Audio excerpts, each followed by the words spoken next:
everyone. This is Miss Lopez, the school counselor, and welcome to Lesson 9 of your Strong Start lessons. I can't believe we're already on Lesson 9, boys and girls. That means after this one, there is only one more left. I've really enjoyed getting to read all these books with you and following the lesson and learning so much about our feelings, about other people's feelings, and how to solve problems. We're going to go over a little bit more about solving people problems today because as we know, boys and girls, everyone has problems, big and small. So we want to know how to solve these problems. As always, let's start with our icebreaker. Do you think Woody was a good friend to Buzz?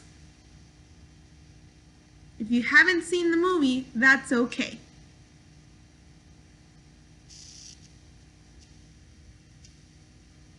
Those are great answers, and you're right.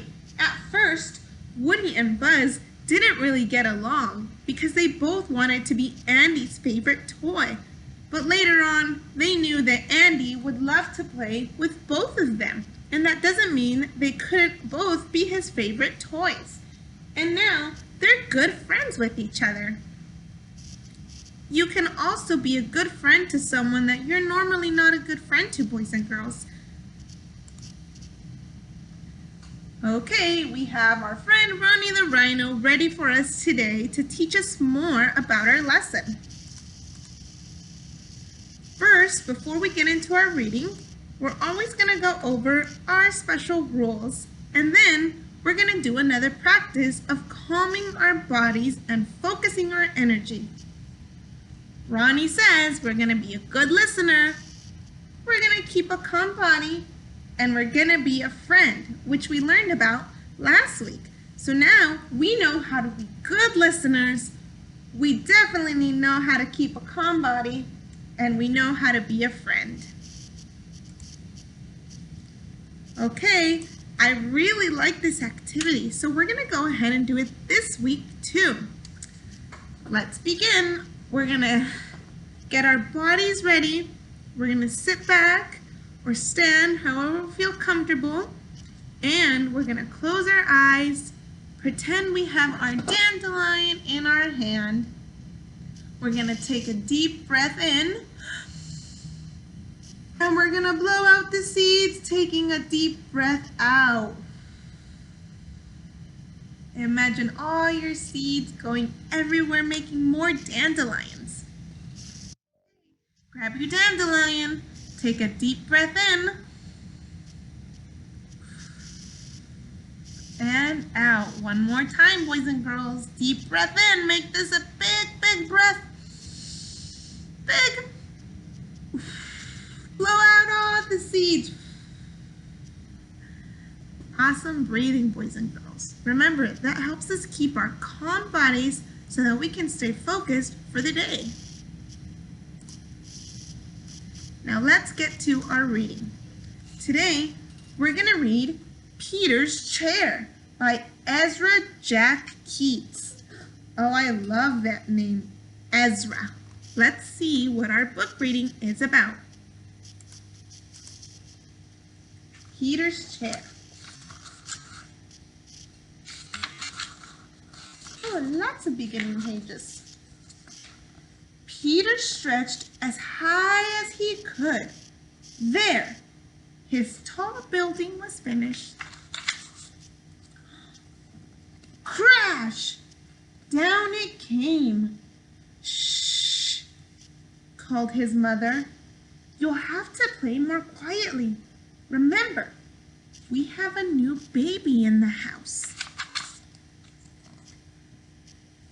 Peter looked into his sister Susie's room.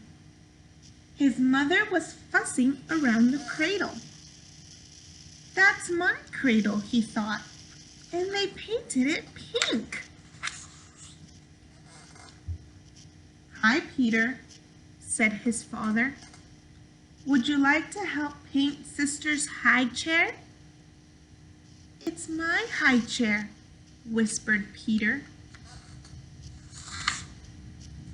He saw his crib and muttered, My crib, it's painted pink too. Not far away stood his old chair. They didn't paint that yet, Peter shouted. He picked it up and ran to his room.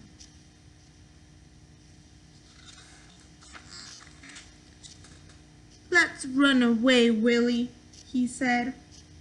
Peter filled the shopping bag with cookies and dog biscuits. We'll take my blue chair, my toy crocodile, and the picture of me when I was a baby. Willie got his bone. They went outside and stood in front of his house.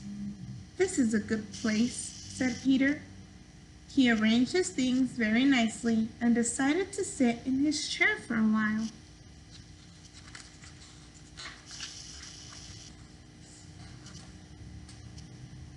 But he couldn't fit in the chair. He was too big. Uh-oh. His mother came to the window and called, "Won't you come back to us, Peter dear? We have something very special for lunch." Peter and Willie made believe they didn't hear, but Peter got an idea. Soon his mother saw signs that Peter was home. "That rascal is hiding behind the curtain," she said happily.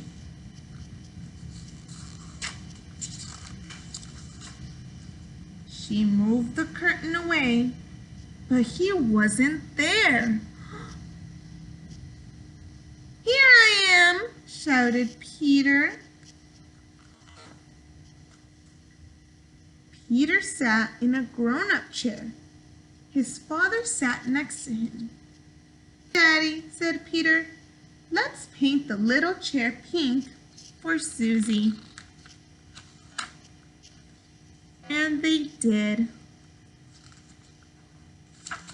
The end. That was such a great reading, boys and girls. Thank you all for listening along while I read it. You were all good listeners. You stayed calm, and you were being a friend to me by being respectful. Which one of the feelings did the character have, boys and girls? What did Peter feel?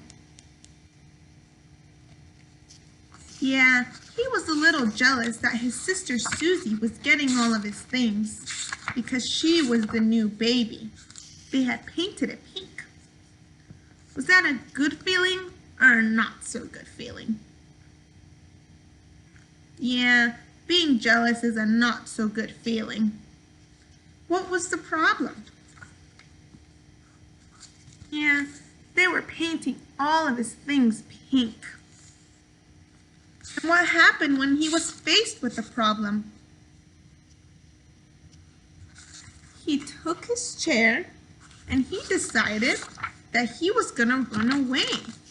And that's not such a good feeling, boys and girls. But did this solve his problem? No, it didn't solve his problem, because if he's not home, he wasn't gonna be as safe. And so what did he do? How did he solve his problem? After he saw that he was too big for his chair, he decided to let his parents paint it pink for Susie because he had a big chair.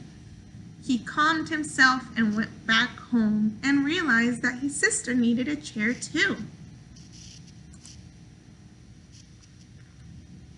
You see, boys and girls, we have a problem when we disagree or when we want to do something our friends don't. Problems don't make us have such good feelings. They make us feel sometimes sad or mad. For example, our friend Ronnie, he was excited to play at a friend's house once because the friend had a whole new Lego set.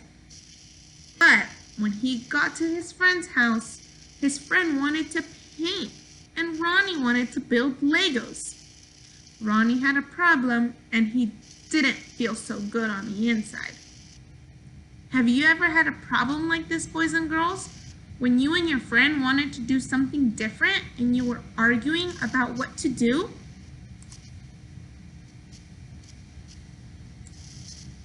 Yeah, it happens a lot at recess, at school, and sometimes with our friends when we're out of school at home. So let's review how to handle our problem, boys and girls. Do you remember the stop, count, breathe in and out strategy that I've showed you? It helps us feel better. Let's think more about what we can do when we're feeling mad or sad about a problem, boys and girls. When a problem sparks, we need to stop. We need to count, breathe, and breathe out. This way, we're comforting ourselves and we're calming our bodies so that we can think about the problem and use nice voices with our friends to let them know that we disagree and that we want to do something different.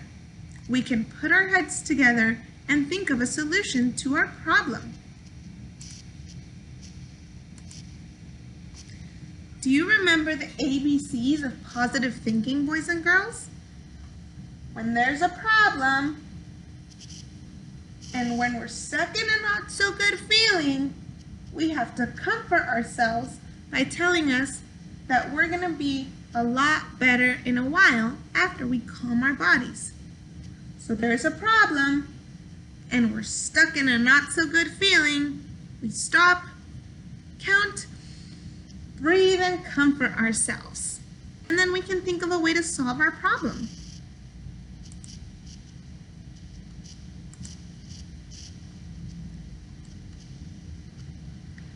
So Ronnie and his friend, they wanted to do different things, remember.